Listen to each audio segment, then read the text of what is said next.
Hey, what's up, you guys? It's Toby Rosario. And in today's video, I'll make it very short. It's just about what your contract should say, what contingencies your contracts should say, so you can have an exit strategy. And this is kind of what I have in my contract. Yours might be different, so you kind of go with what you feel comfortable with and what you want to do, right? So mine's obviously it says the purchase contract is assignable. That's very important because that's what you're doing. You're just assigning the contract to an end buyer and you keep the difference, right? So your contract should always say and or sign or that the contract is assignable, okay?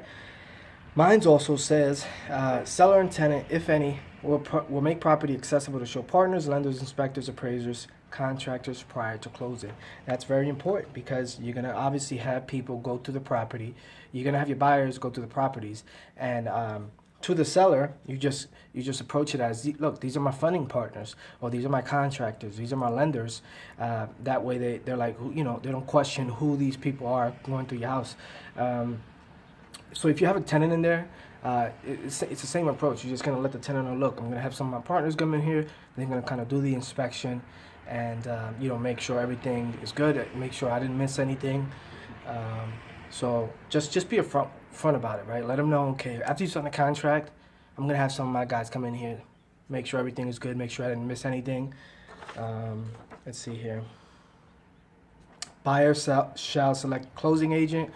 That's important as well. You want to be in control of the deal. You want to know. You want to let the seller know that you're in control, in the sense that, look, this is where we're going to do it, and this is how it's going to be, right? So I find that that's important. I also have, this is important, closing date shall be on or before 45 days from the date signed below by the seller. So I have 45 days in my contract. I typically don't have 30 days. I have my contracts for 45 days, and I can always extend that if I wanted to. I can just say, there was some title issues, we need to extend it. That way it gives me more time to find a buyer if I wasn't able to sell the property in 45 days. Let's see here. I mean, that's pretty much it. I mean, obviously there's other stuff, but okay, where is it? I know I have one that's... Okay, so if I have one, this is mine's again, obviously yours might be different. If buyer is unable to complete the purchase for any reason, the earnest money deposit shall be forfeited to the seller as total liquidated damages, and buyer is released from any further obligation under this contract.